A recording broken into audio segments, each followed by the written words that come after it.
قل هذه سبيلي أدعو إلى الله على بصيرة أنا ومن اتبعني وسبحان الله وما أنا من المشركين. بسم الله الرحمن الرحيم.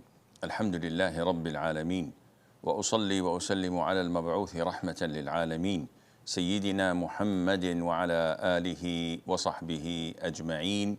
أما بعد, dear brothers and sisters in Islam, Assalamu alaikum wa rahmatullahi wa barakatuh, and welcome to this new episode of Ask Zad, coming to you every Sunday at 4 o'clock here in Mecca region. As usual, we'll begin directly with our callers. So we have on the line Brother Harun from Bosnia-Herzegovina. Assalamu alaikum wa rahmatullahi wa barakatuh. Wa alaikum assalam wa rahmatullahi wa barakatuh. Sheikh, basically I would like to know, is it permissible for me to download videos off of YouTube using third-party websites, considering that YouTube has it in its privacy policy forbidding any sort of downloading? I just want to download, for example, nasheeds or Quran, so I can have it in my car without needing internet for watching the videos and stuff like this. Wallahi, this is an issue that some say it's ethical and others say that it is not. And to me, it seems that this is permissible because they are putting policies according to their own preferences, not to my consent. So as long as I'm not harming anyone, there's no problem, inshallah, in doing that, as long as I'm not violating anybody's copyright or taking money that is not lawful for me. I hope, inshallah, that there's nothing prohibited in that, especially if it's something like Quran, which is Allah's words. There is nothing wrong in that, and Allah knows best. Sulayha from India. Hello, Assalamu alaikum, Sheikh. Wa alaikum assalam wa rahmatullahi wa barakatuh. How are you, Sheikh? I'm fine, alhamdulillah. How can I help you today?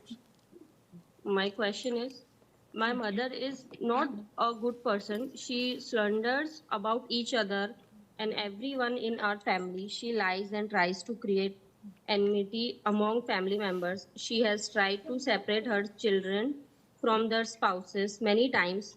Even after multiple Islamic lessons from us, she never ever listens, does not pray, and does shirk. Due to those, no one wants to stay with her. In my family, I am married. My husband takes care of her, and even though I fulfill my duties to her, but how far should I maintain relation with her? Everyone has a test in life. Some are tested with cancer. Others are tested with insecurity, having bombs falling on their heads day and night. Others are persecuted because of their religion, like our brothers and sisters, the Rohingya and the Uyghur in China. Others are tested with famine or drought or starvation, etc. So everyone has his own tailor-made test from Allah Azza wa Jal. Your test is in your mother. Someone who's evil, someone who does bad things, despite the fact that you've tried your level best among others to advise her and bring her back to the straight path, but to no avail. What to do? You have nothing other than to be dutiful and respectful without harming yourself, your spouse, or your children. So keep on trying your level best to help her from a distance if this may cause trouble for you and your family, but still you have to be dutiful to her, and sooner or later this has to come to an end, either by her death, by your death, or by her guidance. You never know. Keep on making dua to Allah to guide her to the straight path and to rectify her affairs, and Allah Azza wa Jal is most forgiving, most merciful. Yusuf from Egypt. Assalamu alaikum. Salamullah. My question is, my dad or I don't me and my mom, they got an idol in my house that it's like a Greek idol that people worshipped back then, and still some people worship it. So I searched it up. Is it permissible for me to open the door and close it, keeping in mind that there's a keychain in with my mom that has a cross on it? So am I assisting in shirk if I open and close it, the door of the house? No, of course not. There is no assistance in that. It's like saying, is there any assistance of shirk if I breathe the air around it? So should I refrain from breathing until I suffocate and die? Nobody says this. And opening and closing the door has no direct correlation or relationship with this idol or that cross. It has nothing to do that you're entering the room, you're exiting the room, you're admitting people in or out. You're not assisting idol worshippers to come and worship it. So these are two different things. Try to give advice with fair preaching and wisdom. May Allah Azza wa Jal open their hearts and guide them to the straight path. Faiz from Singapore. Assalamu alaikum, Sheikh. Assalamu wa rahmatullahi wa barakatuh. My question is it true that Sarah was oppressing Hagar to the point that Hagar need to cover her tracks from Sarah? I don't understand your question, Faiz. There's a hadith that says that Hagar covered her tracks from Sarah or something because she was afraid of Sarah, if I'm not mistaken. I have no idea. I was not there at the time, and I do not recall such a hadith where Hajar, the mother of Ismail, was afraid from Sarah, the mother of Isaac or Ishaq, peace be upon them, and to the extent that she used to cover her tracks. I don't know. This fear of Hajar might be something personal, not due to any oppression or aggression from Sarah's part.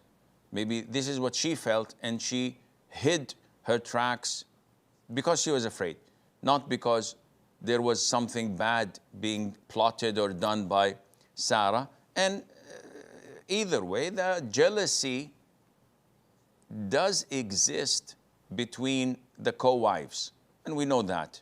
So there is a possibility, but it's not beneficial for us to go down that lane and discuss things we have no knowledge of. Providing that the hadith is authentic, I don't know. I have not looked into the hadith, and Allah Azza wa Jal knows best. Humon from Bangladesh. Assalamu alaikum. I'm asking on the behalf of Human. He's not here, but he write down the question. His question is, in anger, I told my wife to leave after the baby will born. She had miscarriage now, and yesterday I angrily told her to leave and said, this is the last time. Remember, I start to packing to leave home, but I didn't leave home. I called her father. I told him why your daughter is doing this. I don't want to divorce her. Tried to explain her. When I said those words, I had no intention of divorce. I was angry, that's why I say so. Are those previous statements count as a divorce? And please, Sheikh, can you advise my wife? I was bad before. I don't provide for her and took money. But now I changed and try my level best. But she always drag the past and start argument, and that end up like this. Issues of divorce cannot be solved through a third party. First of all, it has to be solved directly with the one in charge, and that is the husband himself. He has to be the one who comes and asks a question. He doesn't know English. He should go to the area responsible for IFTA in his country and tell them exactly what had happened, and they will give him the Islamic verdict. But lots of manipulation and covering and hiding and changing the story takes place when it is told either by the wife or by a third party. So this is not a logical thing. to do. Now you, the husband, said that you did not provide and you took money and you cheated and lied in the past. Every action has consequences. What do you expect her to do when you physically and mentally and financially abuse her? She's not a charity organization to stay with you. Show me something that is positive in you that would call her to stay in such a relationship.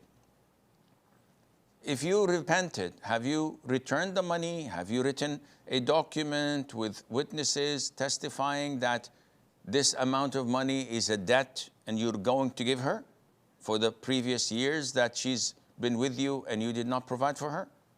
If not, then again, I don't see any reason why she should stay with you unless there are other circumstances that we may look into later on. Salman from India. Assalamu alaikum, Sheikh. Alaikum salam wa rahmatullah. Sheikh, my question is, when my mom reverted, she missed her very first Ramadan fast because of wrong advice from a non-Muslim doctor. So you told her to make up this fast. Now she has completed all her missed fast, but the problem is, in some of her fast, she followed the timing provided by a local masjid.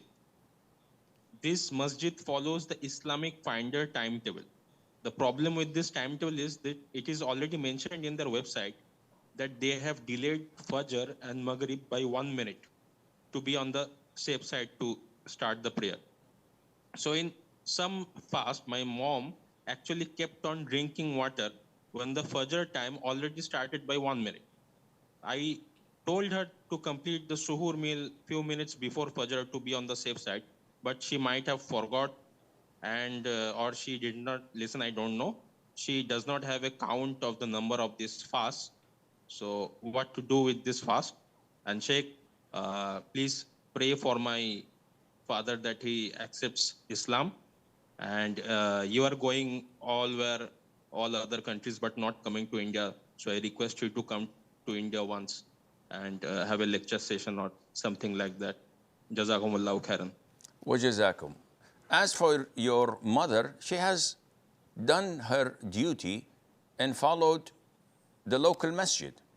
So there's nothing wrong in what she had done because she is obliged to follow the masjid.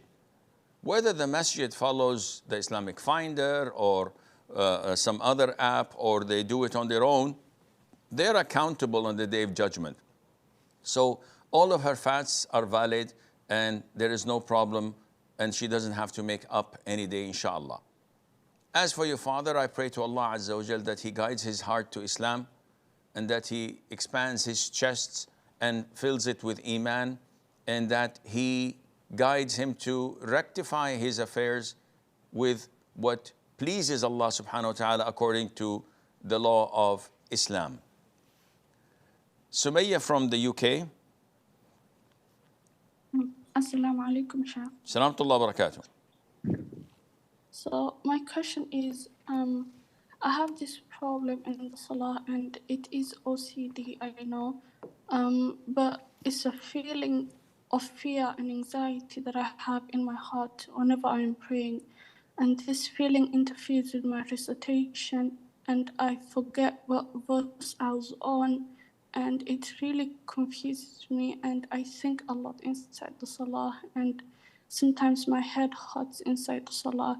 So I don't know how to fix this problem. If I ignore which verse should I recite from, I really don't know. I'm confused.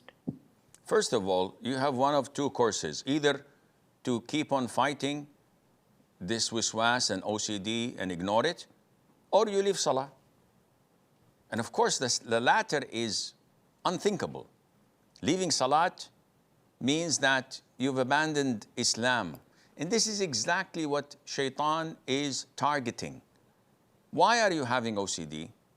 Who's the cause and the perpetrator behind this? It's shaitan. It's Satan.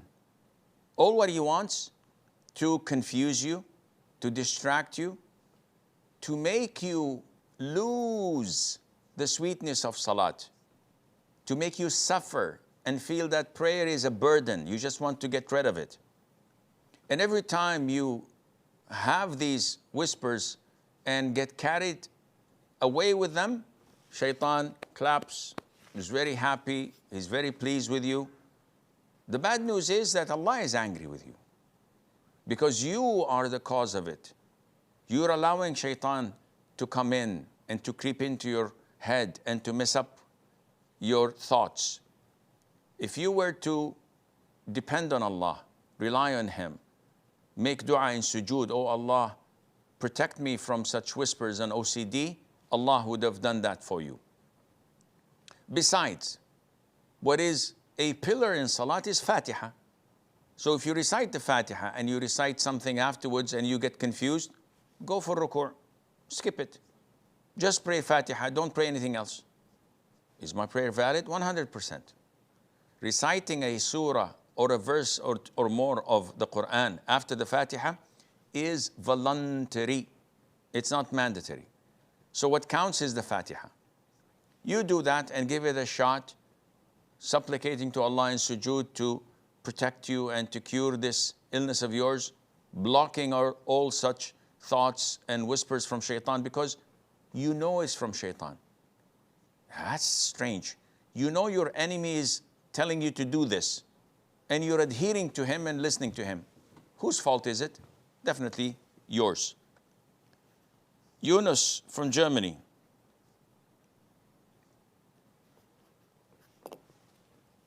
Yunus? Yes. Assalamu alaikum. Wa alaikum salam wa rahmatullah. So, Sheikh, I searched in Arabic, in English, maybe for hours. I sent a question to Islam Q&A, so on. I didn't find an answer. I do not know who to ask after you. So my mom cooks with nutmeg. It's like 1 teaspoon per week or so, and I removed the nutmeg. So she did it in the past. But what remains is these very small trays. It's unstable. You can't notice them on the plates, like 0.1 grams or so. And I heard that one wine drop in food is too much. So if we say nutmeg is not najis, and it's cooked in a pot, and then the pot is wiped with a towel. If it was najis, it would still be najis. Do I have to remove every single trace like I would do with najasa, or is like this unseeable amount excused? I hope it's clear. It is clear, Akhi. Those who say that nutmeg is prohibited due to being an intoxicant, they do not say that it is najis. The issue of whether wine is najis or not is an issue of dispute. And great scholars of Islam stated that it is not najis physically, because there is no ayah or hadith that states that it is najis physically. The ayah that stated that it is rijs, also with it in the ayah was mentioning gambling and drawing the lots and the idols, and these are not physically najis. So it has to be spiritually najis, sentimentally najis, but not physically. And among this, the evidences that some scholars have used was the hadith of Anas, when the prohibition of wine was revealed in the Quran. All the companions poured it on the streets of Medina, and the Prophet did not tell them, alayhi salatu wasalam, to avoid walking on the streets or to cleanse their shoes before praying because of its impurity or najasa. Therefore, coming back to nutmeg, even the scholars who say that it is intoxicant, they say that hashish or cannabis, whether marijuana or hash or whatever, or pot, they say that physically it's not najis. If I touch it, I don't have to go and wash my hands before prayer, because there is no impurity in it physically.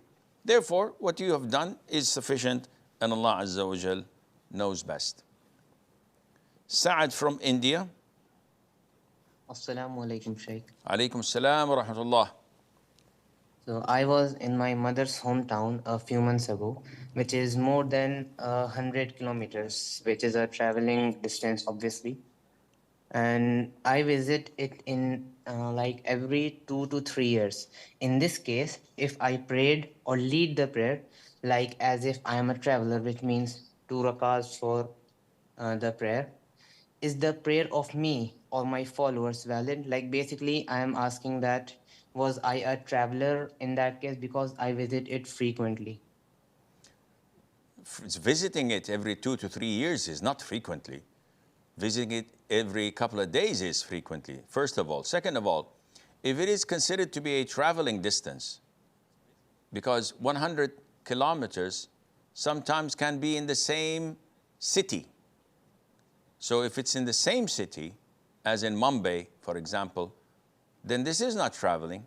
This is going to the outskirts or the suburbs, and this is not traveling.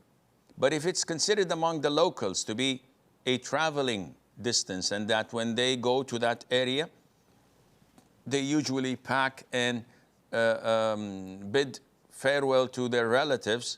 In this case, what you've done is correct, and that is shortening the 4 rak'ah prayers of Dhuhr, Asr, and Isha, and skipping the sunnah of Dhuhr, Maghrib, and Isha.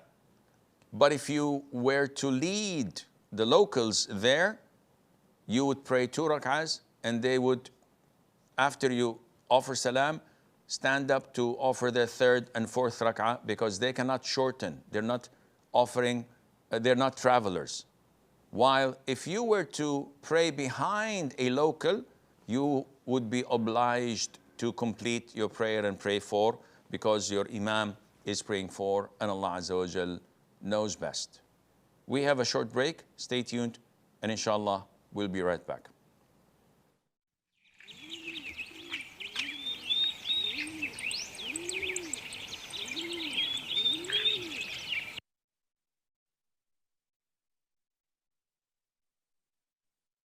Assalamu alaikum wa rahmatullahi wa barakatuh. Today I'm going to talk about the book Interactions of the Greatest Leader. Today's topic is poverty. Poverty in Islamic legislation refers to lacking or falling short of basic necessities. So, anyone who does not have a quantity that satisfies him and his family is considered in poverty and among the destitute. Prophet Muhammad sallallahu alaihi wasallam fed the trial of riches for his nation more than he fed for poverty. He sallallahu alaihi wasallam said, "By Allah, it is not poverty about which I fear for you, but I fear in your case that riches may be given to you as were given to those who had gone before you, and that you begin to vie with one another for them as they vied for them, and that they may destroy you as they destroyed them."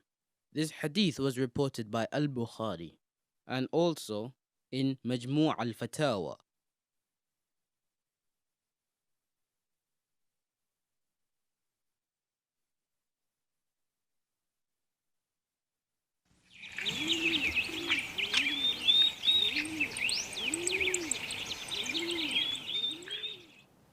Assalamu alaikum wa rahmatullah, and welcome back. We have Brother Abdul Rahman from the US. Assalamu alaikum wa rahmatullah, Sheikh. Alaikum salam wa rahmatullahi wa barakatuh. Sheikh, my question today is, let's say you have a store where you sell cutlery items like tools and kitchen tools and the likes, such as a corkscrew, or as they call it, a wine opener. Would it be permissible to sell something like that when you know like 99% chances they're using it for wine bottles, because no such other drinks use corks anymore? I don't see anything wrong in selling cork openers, because there are other things and other bottles that use corks, if not in the US, in other countries, where they use it with olive oil and the likes. So the device itself is halal. What you use it for is what makes what you use it for, halal or haram. So if a person refrains from selling knives and his justification is that there might come a thug and use this knife to kill people, this is not a justifiable reason, because you can say the same about water, selling bottles of water to people that they may use to make ice cubes to drink with their scotch. So, no, you can't go so far overboard, because the device itself can be used in so many things, and Allah Azza wa Jal knows best. Mazhar from India. Assalamu alaikum wa rahmatullahi wa barakatuh, Sheikh. Wa alaikum assalam wa rahmatullahi wa barakatuh. Yeah. In the subcontinent where I stay, when one's daughter has reached puberty, the parents of the daughter throw a grand party, publicize everybody that the daughter has gone puberty. This particular practice is being followed by a lot of non-Muslims. I just want to have your idea on that. This is immodest, and the Jews have this for boys when they reach the age of puberty. And maybe the Hindus have it, I don't know. But it is immodest when you announce such a thing that normal girls at this age would be bashful and shy to say. And you throw a party of that? This is totally not ethical and not a good thing to do. And I would believe that it is more of something prohibited, because it's not part of our religion, it's not part of our culture, and it's an immodest thing as well, and Allah knows best. Sayyid from Singapore. Assalamu alaikum, Sheikh. Alaikum salam. Yeah, so before I proceed on to my main question for tonight, I would like to make one additional comment about the question that I've asked you last night. First of all, Jazakumullah khair for your answer to my question last night. But actually, the question was not about changing my name per se, but it's only adopting an alias, whereby I still keep my real name, but at the same time, I adopted an additional name, which is called an alias. Okay. Yeah. So that's my additional. The answer, say it. The answer is the same. I will take your second question in few seconds, but my answer was the same. I was not referring to your father's name or your grandfather or your family name, because this is a major sin and a reason of being cursed. No, changing your name to another alias name. My name is Asim. I want to change my name into Abdullah. No problem. It's halal. Changing the first name is halal. My issue was changing your Arabic Islamic name into, if I recall, Anthony or David or Peter. Why? With all the easy names in Islam that can be easily pronounced, you chose that name. That was my answer. So your question. Is that my question for tonight is that there's this particular masjid where I patronize every Friday for my Jumu'ah prayer, which is within a walking distance away from my workplace. And every time upon reaching the entrance of the masjid, I always came across this particular employee or a volunteer of the masjid, whereby every time when I wanted to give salam or even shake his hand, he does not budge. And this is not the first time he did so. So in the future, if I happen to come across the very same employee or the volunteer of the masjid, can I choose not to say assalamu alaikum to him? Okay, so your question is about him refusing to shake hands or even to reply the salam? Yeah, that's right, precisely. He's actually doing what? Not replying to your salam? Okay, so basically, when I say assalamu alaikum, okay, and then he did not reply, even though he knew that I say assalamu alaikum to him. But and then when I wanted to extend my hands to him to shake his hand, he does not budge. Okay, okay, I got your question. So first of all, what to do with people who keep on not replying to our salam? Keep on giving them salam. Who are you giving salam to? Because Allah ordered you to begin with the salam. And if that individual does not reply to your salam, Allah will appoint an angel who would say to you, wa alaykum as-salam wa rahmatullahi wa barakatuh. What else? And what more would any of us would like better than an angel to supplicate with Allah's greetings and mercy and blessing upon you? So who cares what he says? Every time you go, you say assalamu alaikum with a big smile and hope that he doesn't reply so that the angel replies. Don't extend your hand to shake hands with him because you know that he's going to reject that. Now, why is he doing this? Option number one, this is what I always tell myself. He's a retard. There's something wrong with his mind. So he's mentally challenged. I wouldn't pay attention to someone who's not sane.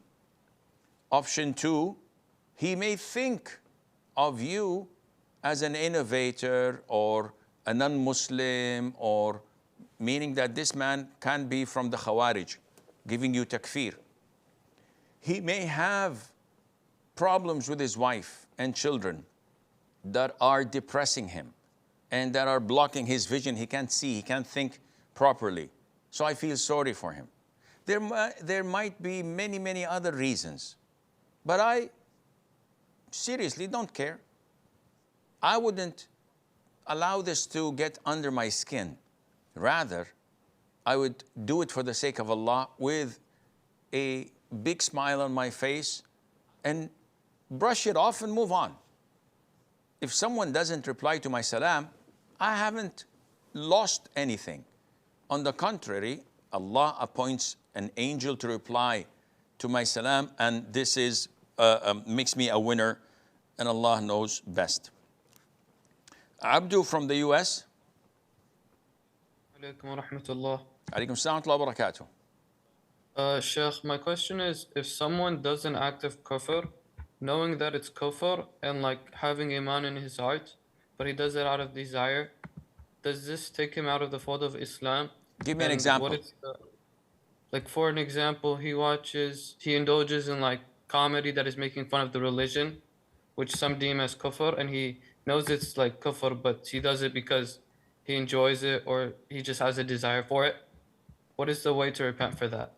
This guy is at the brink, because what we always answer in our website, that watching material that contains kufr is sinful and a major sin, but is not kufr. So watching material that has magic, that has resurrecting the dead, that has jinn,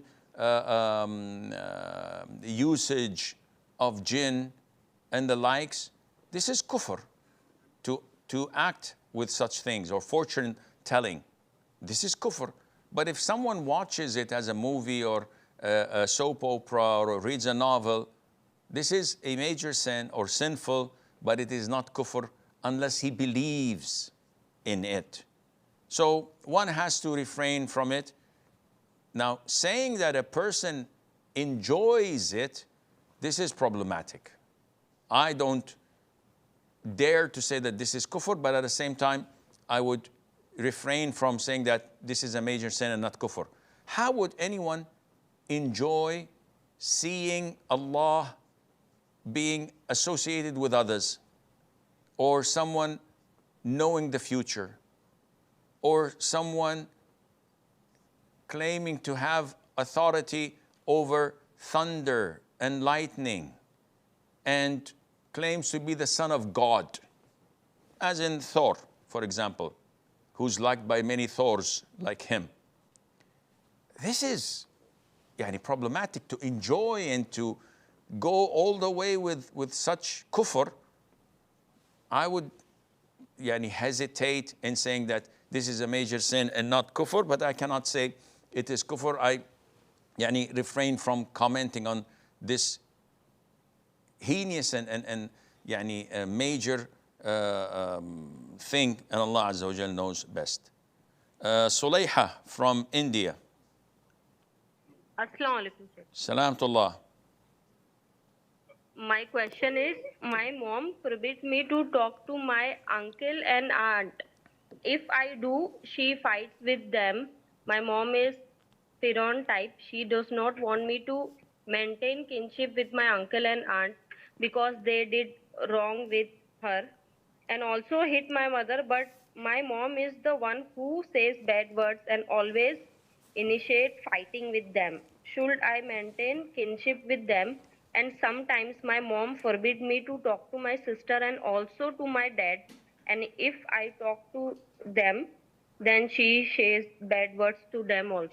Jazakallah khairan. Wajazakum. First of all, there is a rule in Islam which states that there is no obedience of anyone while disobeying Allah Azza wa Jal.